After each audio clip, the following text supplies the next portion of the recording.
I do no harm to myself, my family, my community, other families or communities who live in peace and unity with others. I am protection. There are three areas critical to the success of the Black community in Africa and the African diaspora. They are culture, education, and economics. In this video series, we once again examine issues and concepts related to creating a culture to develop self-love, which those who care about the Black community may examine and consider. Again, we will define culture. We will define it because most of us have wrong ideas about culture. We think culture is the music we listen to, or the style of clothing we wear, or our celebrations and holidays, or whether we eat with a fork, knife, or spoon, or eat with our hands. Those things and activities are not culture. Culture comes from the word cultivate, which is related to the domestication and growth of plants. Culture is like a gardener who cultivates a young plant by tying it to a stand for support, putting it in a certain location, and watering it. The gardener does that to foster the growth of the plant, to become tall and strong, so it does not grow bent and crooked, so it does not become a weed. The gardener does this with labor, care, and study to ensure that her plants are the best. Culture is a system to cultivate and civilize people. This is done by tying people to universal laws and standards of behavior based on a foundational premise. Do good, do no harm. So people will grow strong, not bent and crooked. If you care about the children, women, and men of Black communities, you will use labor, care, and study to make sure that they are at their best.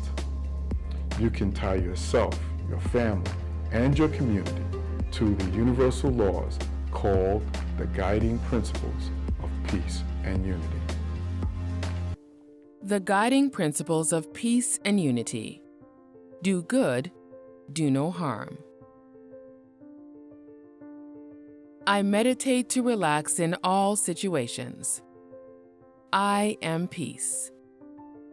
I bring and keep together my family, my community, other families and communities who live in peace and unity with others. I am unity. I learn how to learn. I am knowledge.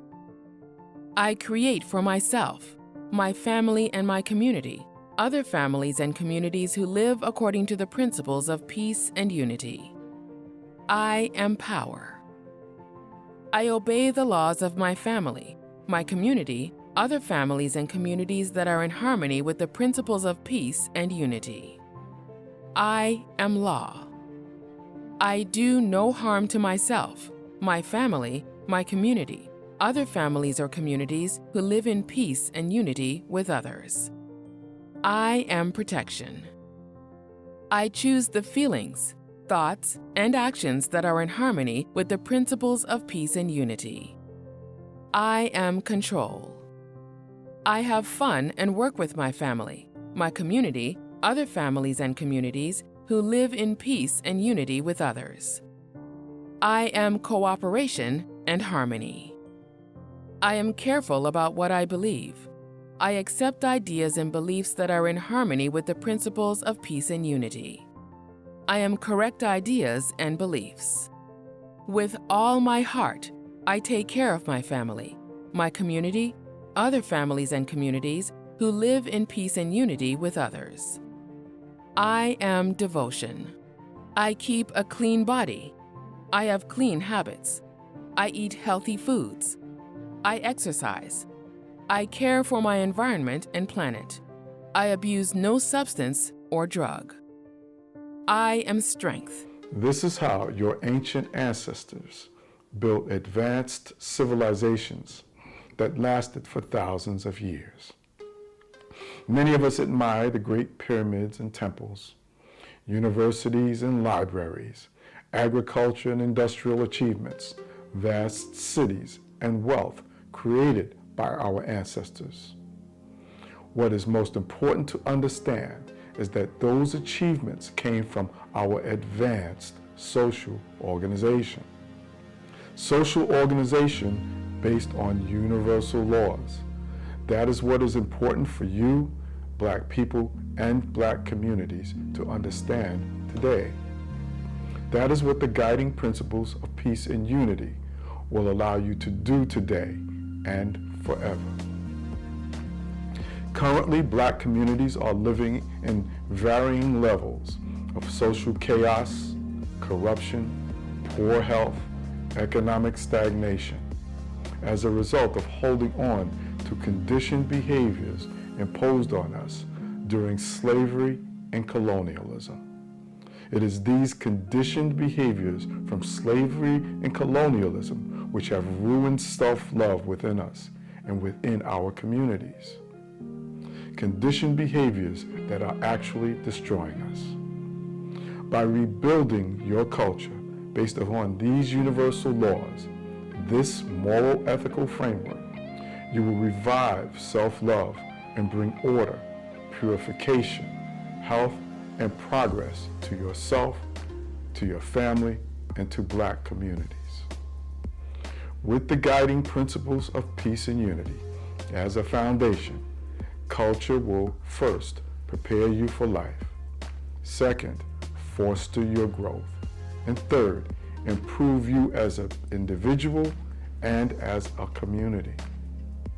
You can always watch our previous videos about rebuilding our culture to create self-love and civilization on Facebook, Instagram, and YouTube. You can also download a copy of all the guiding principles of peace and unity and their violations at our website, thegppu.org. Today is our first discussion of the universal law called I Am Protection and its role in creating self-love and civilization. As I've said, the premise of the guiding principles of peace and unity is do good, do no harm. Protecting yourself and those in your care is a critical form of self-love. That is what the universal law called I Am Protection asks you to do. Do good, do no harm. The foundational premise of the guiding principles of peace and unity does not mean you do not protect yourself from aggression and harm. Do good, do no harm means that you do not aggress against those who are not trying to harm you. Ultimately, self-defense is the right of every living creature and every person on earth. That is what the universal law called I Am Protection tells you.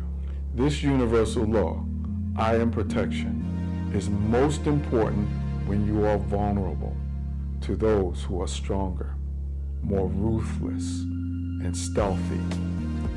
You are most vulnerable when you are a child. Children are most important because they are the future. How we treat them and teach them is everything. So that is where we will begin. Watch the following video.